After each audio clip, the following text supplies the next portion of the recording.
Well, power is the ability to affect others to get the outcomes you want. And there are basically three ways you can do that. You can do it with coercion or threats. You can do it with uh, carrots or promises or payments. And you can do it with attraction. And of those three ways of using power, the first two, threats or payments, I call hard power. And the third, the ability to get what you want through attraction and persuasion without the use of coercion or payment, I call soft power. And all three are elements of the ways in which you get others to do what you want. Well, we often compare the resources that produce power, even though those resources don't always produce the behavior that I mentioned, but they're measurable. So, for example, we talk about military power and we say that one country A has, let's say 1,000 tanks, and country B has 15,000 tanks, and we're tempted to say that country B is 15 times more powerful militarily than country A. But if the battle is in a desert, that may be true, but if the battle is in a swamp, it's not true. So the power resources, which we often use to compare power, depend very much on context. And in that sense, we have to realize that when we measure power by resources, we're not always getting the right answers in terms of behavior.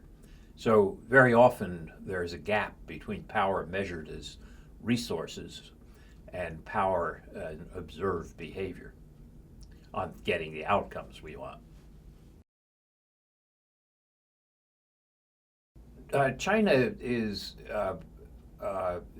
well endowed in economic power. It's done a good job of increasing its economic resources. It's converted some of that economic power into effective military power, particularly in the immediate region. And it's trying to convert a good deal of its economic power into soft power, the ability to attract. But in all three of those dimensions, I don't think China has really been able to catch up with the US. And I don't think it will for quite some time.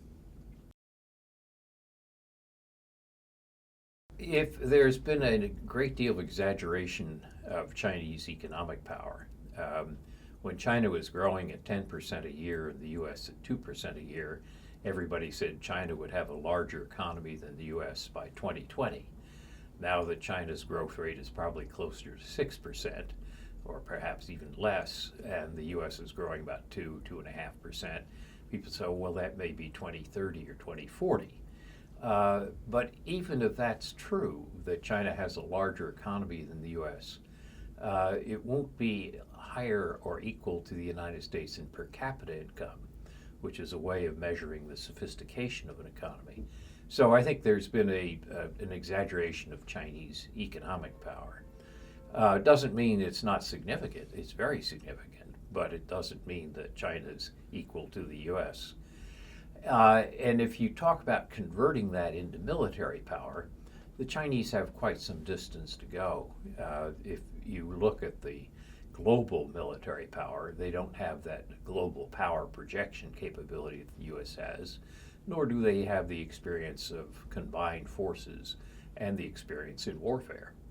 And then if you look at soft power, you'll see that the Chinese, while they have spent billions of dollars on turning CCTV and Xinhua into global instruments of dissemination of persuasion, it's very hard to have credibility if there's a lot of propaganda involved. Soft power is the ability to persuade, but if people see something as propagandistic, it's not very persuasive, and therefore it doesn't really produce soft power.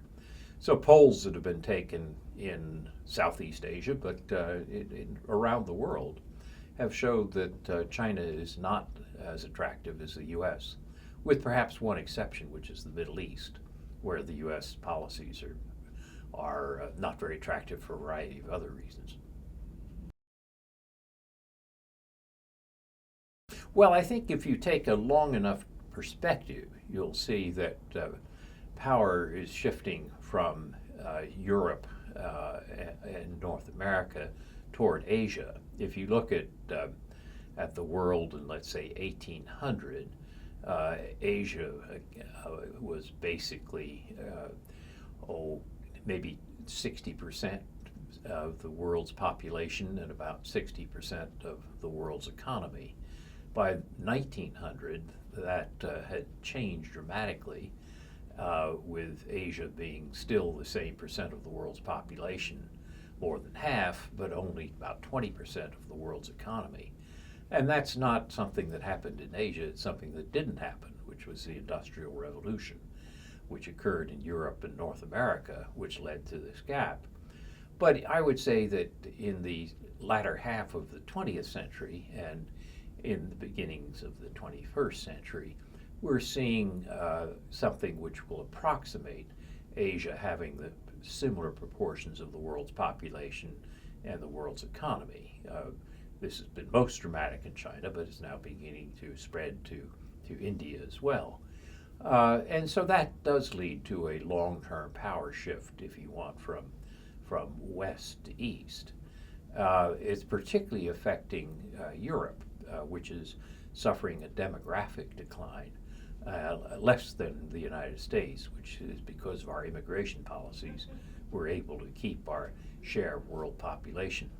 The UN estimates that in 2050, the U.S. will still rank number 3 in terms of its share of the world's population, and whereas China and India will trade places. India will be number 1, China number 2, and Europe, Russia, Japan, and others will decline in their share of world population. Africa will come up quite dramatically.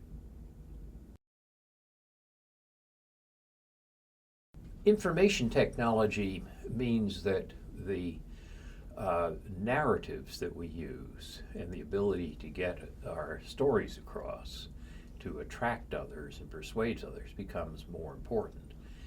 Information has always been important and an important source of power, but in an information age when information is far more plentiful and there are more people with access to it, you could argue that the role of soft power in the mix increases. Doesn't mean that soft power is more important than hard power. I would say it's probably not, but it does mean that the mixture of soft and hard power, which when they reinforce each other, I sometimes call smart power, that soft power part of the mix is likely to increase in an information age.